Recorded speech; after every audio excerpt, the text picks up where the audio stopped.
I mean, look at him. Look at him. Like, you. We present to you a Rome Productions.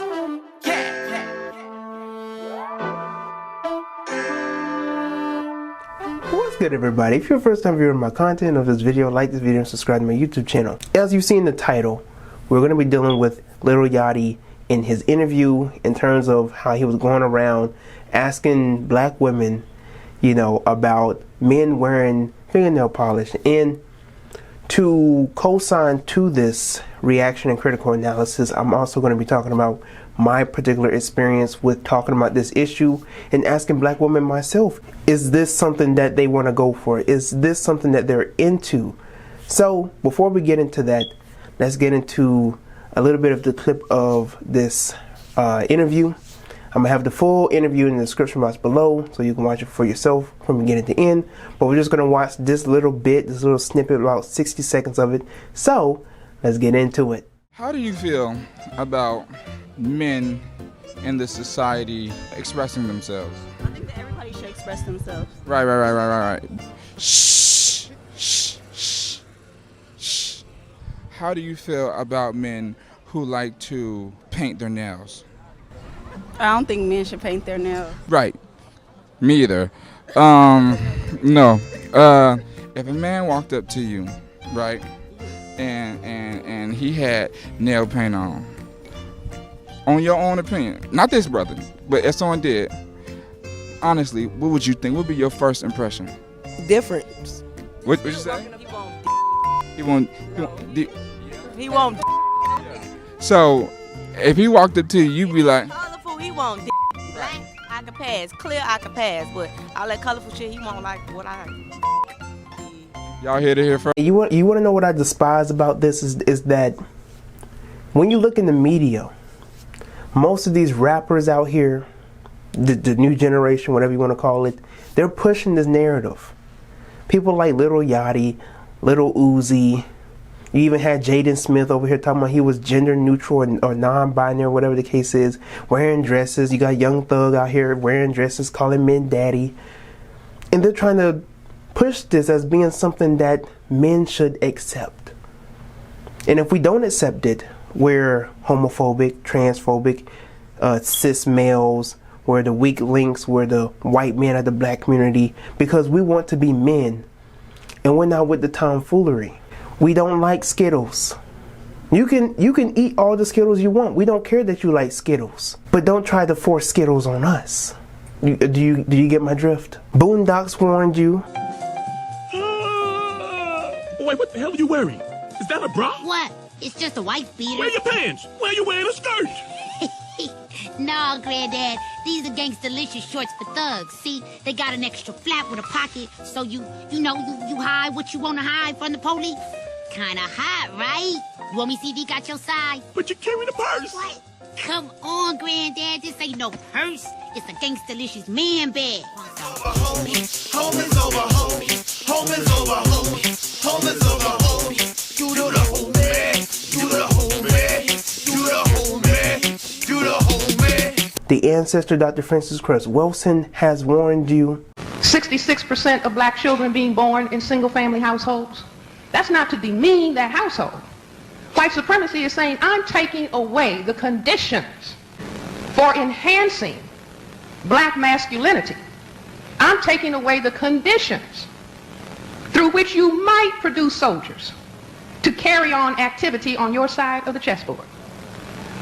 In addition, since I have your situation so strung out and you watch more television than anybody else, I'm going to serve up to you men dressed as women. Irritated Genie most definitely has warned you. The major weapon of warfare against African people on this planet today is real simple. They're trying to disgender our people and turn us into homosexuals. And the reason they're trying to do that, because when you don't have men that love their race and won't protect their children, then you can come in and do anything with that community. You can take their land, you can take their resources, you can steal their homes, you can do whatever you want to do to that community. And whites have decided no longer they don't need us anymore. They got machines, so they don't need us to pick their cotton. They don't need us to do their menial tasks. They don't want us around because they know that we owe them a debt because of what they've done to us, and it's about time in their minds to destroy us. What's the easiest way to do that? To completely destroy the fabric of what it means to be black. Take away the black man from the black woman, which is the only way that we can get a black child. And now we got a bunch of confused Negroes running around, not men no more. And Shout out to his movement, Straight Black Pride movement. Dr. Umar Johnson has warned you. Dr. Khalid Muhammad has warned you. I mean, I don't know, what more do you want? How far ignorant do you have to be to not understand what's being confronted with you? You're not going to get me and convince me that a man wearing a dress and putting on fingernail polish is something manly, something in which he can express himself. Men do not express themselves this way. Now, what they would try to trick you and mix you up with is that, oh, this is this is a social construct. This is what they want us to be like. No. This is how nature has operated from the beginning. You're not going to sit here and tell me that you're going to be out here wearing dresses, wearing fingernail polish, wearing makeup, and then you can call yourself a man. That's not how the game works. We know wearing colorful fingernail polish is something women do. We understand that wearing diamond earrings is something that women do. We understand that wearing all these layers of makeup is something that women do. So why are you so interested in doing what women do? I have enough sense to know that this is not something women are into.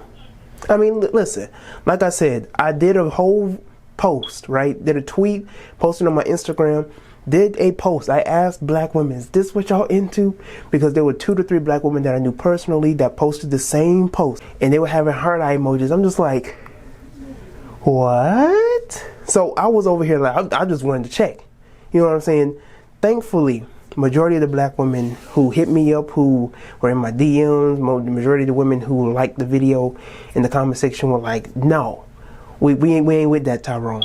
I'm just like, woo. However, there were some feminists and there were people in the comment section sending biopics. I'm talking about like sending whole autobiographies about this man. Like, I went to school with him since this was 6th grade. He ain't never did nothing nobody. I ain't asked for all that.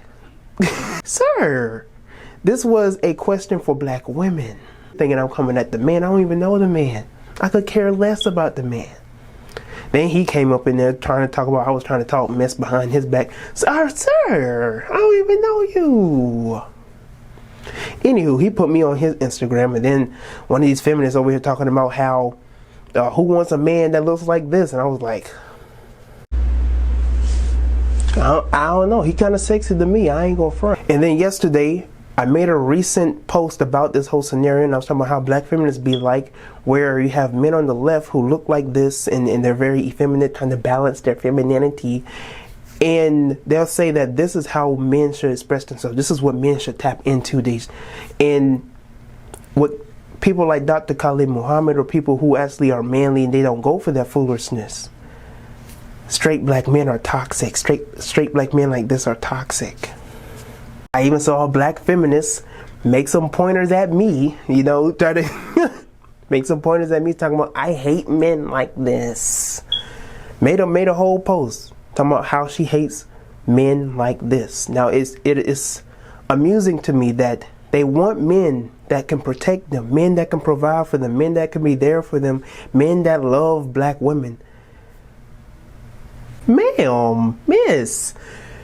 At the same time, you want men to be like this. You want men to be somehow expressive like you are, emotional and effeminate like you are. But you can't get a man out of that.